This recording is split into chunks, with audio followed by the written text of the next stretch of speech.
estamos iniciando mais um diálogo e hoje um tema extremamente interessante, que é tecnologia da informação, a famosa TI, que tanto se vê, tanto se ouve, tanto se fala. E eu trouxe aí um craque, que é o Marcondes Farias, diretor de produtos da Dynamics e Power Platform da Microsoft Brasil. Marcondes, muito obrigado, viu? Pela gentileza e paciência que você vai ter com a gente aqui nesses próximos 30 minutos. Edmo, quem agradece sou eu a oportunidade, porque a gente está falando de um tema que, para mim, é um tema que tem norteado praticamente minha vida nos últimos 20 anos. Então, é trazer um pouco o histórico do que eu tenho vivido nos últimos 20 anos, e é uma realidade para todo mundo, com certeza. Que bacana poder estar aqui batendo esse papo com você. Bom, o que eu queria começar com você era o seguinte, claro que eu fui dar uma pesquisada, óbvio, e quando a gente fala em TI, né, muito parece recente esse termo TI, né? E, na verdade, eu fui dar uma olhada, já nos anos 50, 1950, no século XX, dois americanos foram pioneiros quando criaram um laboratório de inteligência artificial na Universidade de Carnegie Mellon. O senhor Herbert Simon e Allen Newell. Ou seja, nós estávamos aí saindo da Segunda Guerra Mundial e já se falava em tecnologia da informação. E não só na tecnologia da informação, como você mesmo comentou, Edmo, a essência da inteligência artificial. Quando a gente pensa hoje, talvez no mundo futurista, a gente imaginaria que o homem seria substituído 100% pela máquina. Acho que esse é um comum em toda a discussão sobre tecnologia da informação. Então, quando a gente pensa lá em 1950, um laboratório em que eles criaram os primeiros algoritmos de inteligência artificial. Vamos tentar voltar um pouco no tempo. Na verdade, computação já faz parte da nossa vida há muito tempo. Seja na década ali de 50, 60, 80 e o que a gente vive hoje. Então, pensar que antigamente o olerite, né? A gente falava que a máquina de fazer o olerite, os primeiros cálculos que a IBM, a grande pioneira em computação, o grande destaque na época para ela era justamente ter uma máquina que fazia os cálculos de olerite para pagamento, folha de pagamento. Então, ali um processo que era extremamente demorado, extremamente complexo de se fazer manualmente, você teve, através de tecnologia, os primeiros computadores permitiram essa funcionalidade de permitir calcular um olerite. Só que a gente fala da expansão disso. Né? A própria Microsoft, né? Eu trabalho na Microsoft, a gente vai olhar o histórico. A Microsoft nasceu falando ter um computador pessoal. Imagina, o computador na época não era pessoal, era um computador que era corporativo. Só grandes empresas tinham acesso à tecnologia. Então você tinha uma limitação de acesso. Poucos tendo acesso à inovação tecnológica de TI. Depois a Microsoft falou, eu quero ter um computador em cada casa. Então a gente sabe que nossa vida mudou. Então a gente edita matéria, você foi lá, com certeza a gente preparou ali um briefing de matéria usando o Word, né? Preparou ali uma planilha usando Excel. Então se tornou o dia a dia, não é mais para poucos, né? A democratização da tecnologia está aí presente no nosso dia a dia. E se a gente for olhar, então, lá em 1950, pioneiros em inteligência artificial, Edmond, é pensar o seguinte, como reproduzir no computador, através de ciência de dados, ciência da computação, algoritmos, trazer para o mundo digital, eletrônico, algo que está aqui dentro do nosso cérebro, do ser humano, a capacidade de pensar, raciocinar e aprender. Então, nada mais é inteligência artificial do que algoritmos que estão dentro do computador, que trabalham com volume grande de informações, de dados, e esses algoritmos vão entendendo os padrões. Assim como a gente aprende, o ser humano aprende as coisas por repetição, por comparação, e esse processo repetidamente faz com que a computação e a inteligência artificial reproduzam o comportamento de aprendizagem do ser humano. Então, só um exemplo. Hoje a gente tem algoritmos, por exemplo, de reconhecimento de imagens. Então, tira uma foto do Marcondes ou do Edmo, e o algoritmo consegue dizer, peraí, o Marcondes está usando óculos, o Edmo não está usando óculos, o fundo de tela do Edmo tem livros, o do Marcondes é uma coloração marrom. Então, peraí, eu e você, a gente percebe isso instantaneamente. Esse é o nosso cérebro que se acostumou desde que a gente era pequeno. Fazer isso na computação significa, não é que ele vai substituir o Edmo, o trabalho do Edmo do Marcondes, mas olha que legal, a gente ser capaz de fazer tarefas mais nobres e deixar com que a computação torne as tarefas repetitivas, ou que a gente não tenha capacidade ainda do tempo. Olha que coisa interessante. Demoraria muito tempo para uma pessoa, um ser humano, fazer uma determinada tarefa. Não que ele não seja capaz de fazer. mas imaginando em milhões de dados, milhões de informações ao mesmo tempo, alimentando esses algoritmos, eles conseguem, pela capacidade computacional que a gente tem hoje, ele consegue realmente processar volumes absurdos. E detalhe, Edmo, não é uma ciência de foguete, e a gente não está falando de coisas absurdas, a gente está falando do dia a dia. A hora que você pede um carro, um veículo ali pelo aplicativo no celular, tem inteligência artificial ali para saber a melhor rota, o melhor caminho. Quando você bota ali, olha, eu quero sair daqui, eu quero ir para a Band, eu quero ir ali para o escritório. Peraí, qual é o melhor caminho? Isso é um algoritmo de inteligência artificial. Eu poderia pegar o guia antigamente, olhar, peraí, eu vou sair do ponto A, vou para o ponto B. Não precisa, deixa o celular que está aqui, que já é um computador, né? Se for comparar com 1950, a gente tem a capacidade computacional 1000 vezes maior do que um computador da década de 50 nesse aparelhinho aqui, nesse celular. Então é isso. Tecnologia da informação hoje se confunde com o nosso dia a dia. A gente está falando aqui no meio digital, nesse meio eletrônico, nesse formato, sem a gente precisar estar fisicamente próximos. Isso não era possível anos atrás, e hoje já é. Ou seja, computação virou o nosso dia a dia. A máquina, né? O algoritmo, ele realiza tarefas humanas. Exato. Você projeta ele, você prepara, né? Por exemplo, ao machine learning, né? Que é a aprendizagem da máquina para reconhecer uma voz, reconhecer uma visão, que é isso que você está dizendo para a gente, né? Agora, por um outro lado, a gente vê, por exemplo, na indústria automobilística, provavelmente os carros estariam com preços inacessíveis hoje se não fosse a robótica, se não fosse a TI, na produção, na linha de montagem. Definitivamente. A gente vê o ganho em escala produtivo quando a gente começa a olhar essa revolução. Então, a gente olha na linha do tempo as grandes revoluções industriais. Primeira grande revolução industrial, a gente tinha lá o vapor, depois a gente tem a revolução da eletricidade, a gente tem uma revolução do meio digital, quando a gente passou a ter computação digital, e hoje a gente fala de indústria 4.0. Gente, que diabos é isso? Indústria 4.0. É isso que você trouxe, Edmo. Nada mais é do que processos fabris, processos de fabricação aumentados, a capacidade aumentada, a performance aumentada graças a robôs, a robótica, a ciência de dados e computação, que permitem que um carro seja fabricado muito mais rápido, com auxílio de robôs, mas ainda com elemento humano. E o próprio carro, uma vez fabricado, a gente vê essa tendência da indústria automobilística de carros inteligentes, carros que têm algoritmos de inteligência artificial, de machine learning, para, por exemplo, dirigirem com auxílio, ou seja, o motorista dirige com auxílio do carro. No futuro, a gente vê a tendência de que tenha carros autônomos que utilizam dados de satélite, GPS, mais a computação, permitindo que o carro ande praticamente sozinho, que é o carro autônomo. Ou seja, essa revolução da tecnologia permite que as coisas sejam muito mais simples. Então, ela, como você falou, ela replica tarefas humanas. Então, a gente consegue ter tarefas humanas representadas por algoritmos, por computadores ou por robôs de forma muito mais simplificada. Na indústria, em outras áreas, né, da saúde, olha a revolução robótica na saúde. O médico operando à distância utilizando um robô. Ou cirurgias muito, muito sensíveis no cérebro, que o médico consegue fazer isso operando com as mãos, com uma sensibilidade e uma precisão absurdas. E, então, às vezes à distância. E às vezes à distância, Edmo. Então, barreiras geográficas não existem mais. Então, quer ver um outro exemplo? A gente fala de como que duas pessoas em lugares diferentes do mundo, sem falar a mesma língua, elas conseguem, através do computador, conversar, e o computador ele vai ouvindo a conversa em tempo real, usando machine learning, um aprendizado de máquina, ele traduz a minha língua português para um outro idioma, e a pessoa consegue ter uma interação em tempo real, sem mais precisar de um intérprete. Então, ou seja, é a utilização da tecnologia no dia a dia.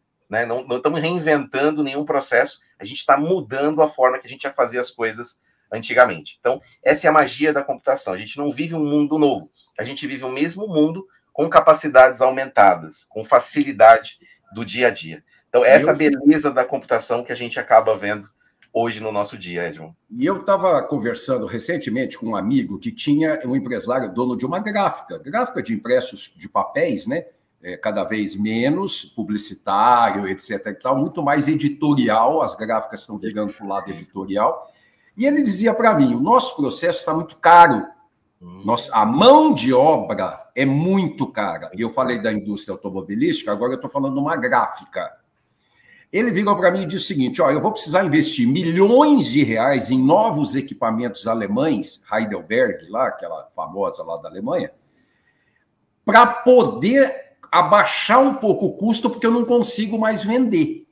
Então, quando a gente olha condomínios cada vez mais autônomos, o vilão é a mão de obra, o preço da mão de obra, não que o ser humano seja o vilão, não confundir as duas coisas. Exato. E olha, você trouxe um ponto interessante. Por que a gente vive esse custo aumentado de mão de obra? Vamos olhar o que tem acontecido nos últimos anos, Edmo. A gente sim teve uma evolução tecnológica. Ao mesmo tempo, a gente não conseguiu manter o mesmo ritmo de formação de pessoas que sejam capazes de falar essa nova linguagem digital. Então, numa gráfica que vai ter que falar uma linguagem digital, são novos processos, novos equipamentos, e ter essa mão de obra disponível para trabalhar com essas novas realidades de equipamentos e tecnologia se tornou um desafio. Só para você ter um dado interessante, a gente tem pesquisas aqui no Brasil, a Associação Brasileira da Indústria de Software, ela traz um dado super preocupante para nós, mas isso reflete o mundo que a gente vive hoje. A gente forma menos pessoas capazes de trabalhar com tecnologia do que a demanda do mercado. O que isso significa, Edmo? Que no futuro essa curva ela vai aumentando cada vez mais. Por mais que eu faça os investimentos em formação de engenheiros da computação, cientistas da computação, eu não consigo dar conta da demanda. Então você vê hoje uma gráfica, um banco, bancos digitais que nasceram inteiramente no mundo digital, as startups. Ou seja, uma empresa hoje para nascer, a pessoa pode estar de casa, uma pessoa ela cria um site, cria uma empresa e aquilo ali pode viralizar e se tornar uma grande empresa. Só que para trabalhar com essa realidade, precisa ter pessoas que conheçam computação, linguagens de programação, para falar a língua digital. Então, como é que a gente resolve? E isso, teu amigo está coberto de razão. O custo aumenta, porque essa mão de obra sendo escassa, lei da oferta e da procura. Esse profissional, ele se torna hoje escasso, para ser bem sincero. Um programador hoje no mercado, ele é o profissional mais disputado, porque ele é o profissional que vai falar essa língua do futuro. Então, realmente, eu vou tocar nesse assunto. Como que a gente pode resolver esse dilema de o mundo sempre vai caminhar para o mundo mais digital? Não tem volta, Edmo. Esse é um caminho sem volta, porque a gente vê benefícios nisso. A economia vê benefício, né? A sociedade como um todo vê os benefícios da tecnologia da informação. E como que eu resolvo esse desafio de não ter a mão de obra? Seu amigo está coberto de razão.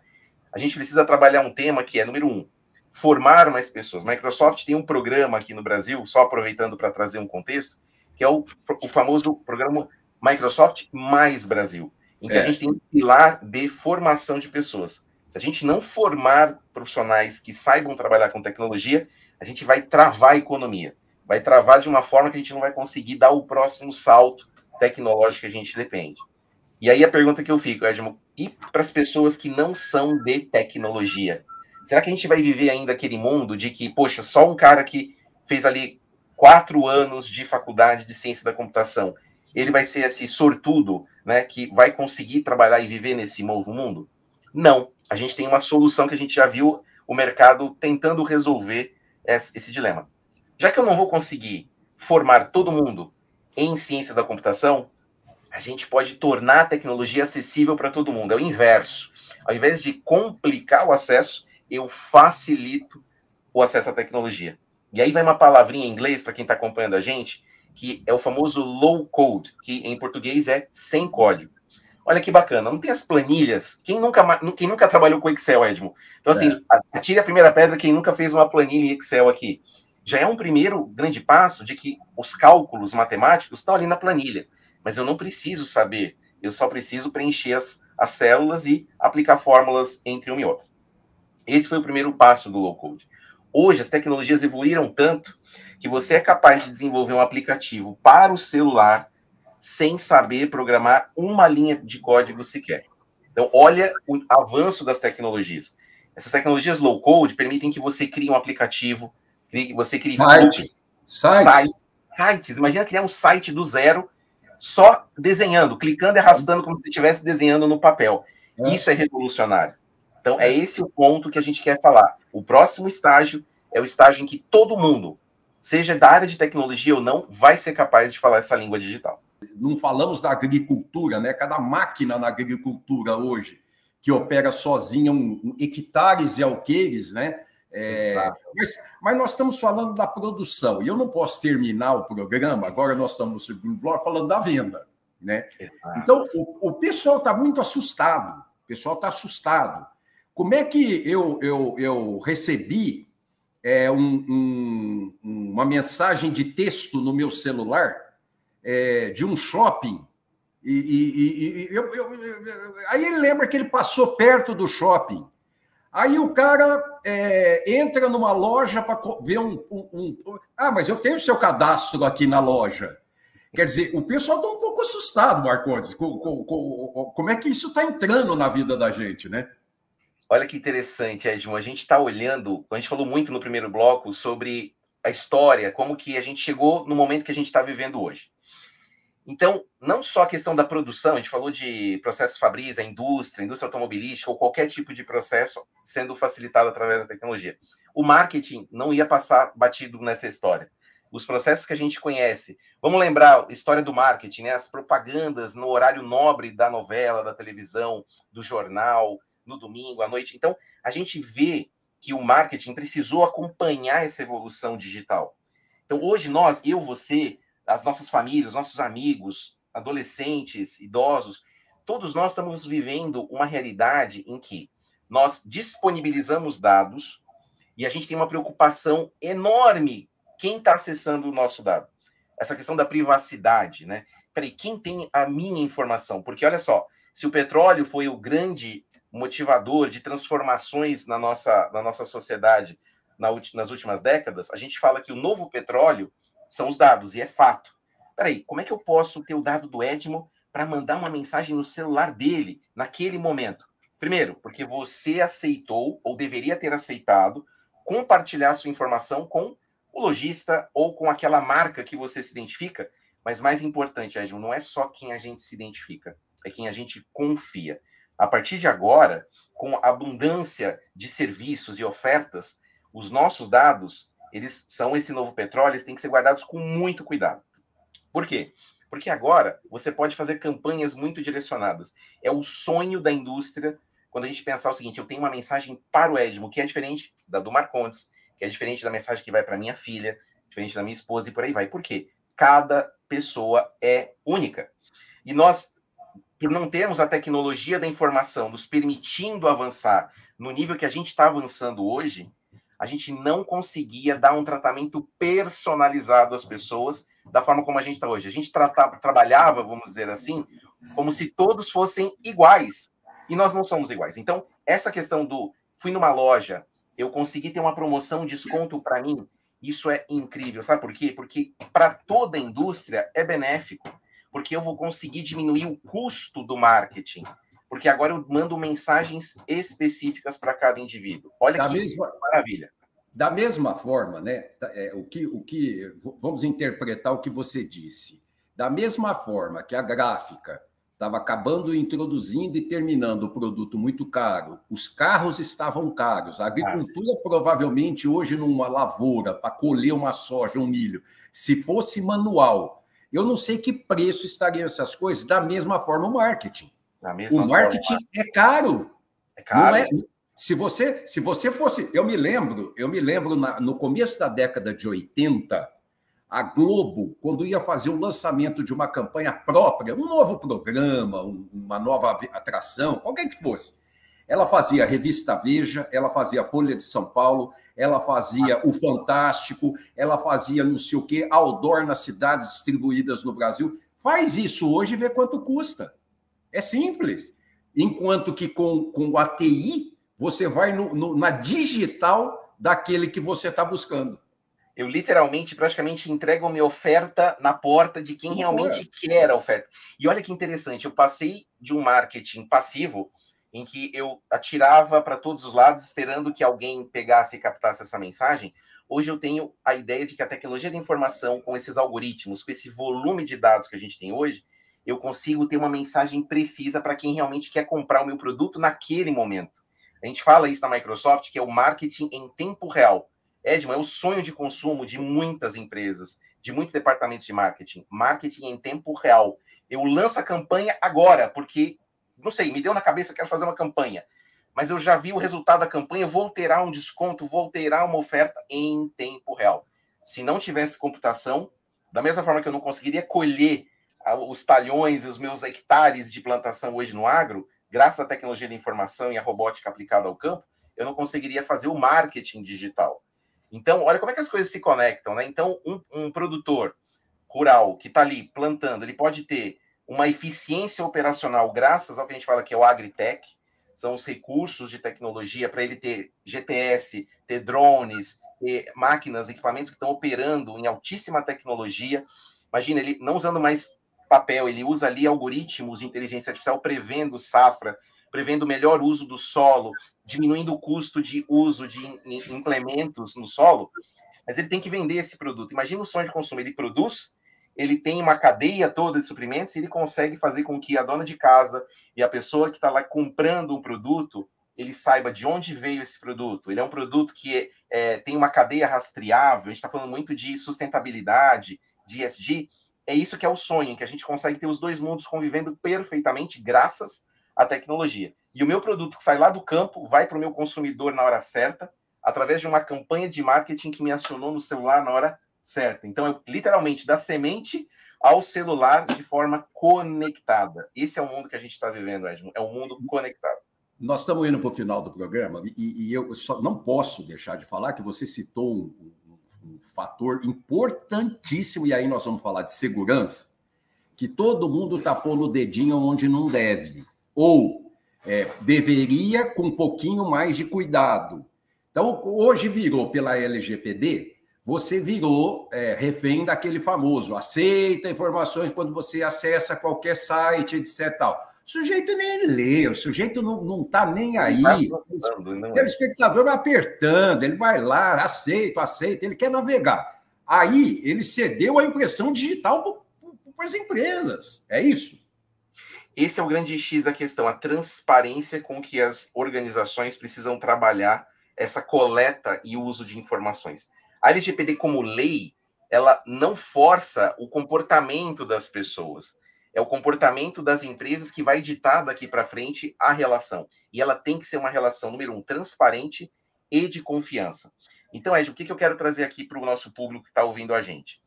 As empresas, elas precisam ser responsáveis com o uso das informações dos seus clientes. Então, não adianta só ter um discurso de segurança e de que você está trabalhando os dados de forma segura. Isso tem que vir no comportamento. Então, evitar práticas abusivas de marketing, né? Que não trazem o conteúdo que a pessoa está querendo, mas simplesmente você inundou essa pessoa com conteúdo, gera insegurança e literalmente você está afastando o seu cliente. A gente tem pesquisas da Microsoft que dizem que 94% das pessoas deixam de fazer negócio com as organizações se elas não respeitarem justamente essa personalização, essa indicação de que eu quero ser tratado de forma individualizada, mas que o meu dado esteja guardado de forma segura. Então, assim, como você disse, as pessoas, elas querem consumir, elas querem ter acesso.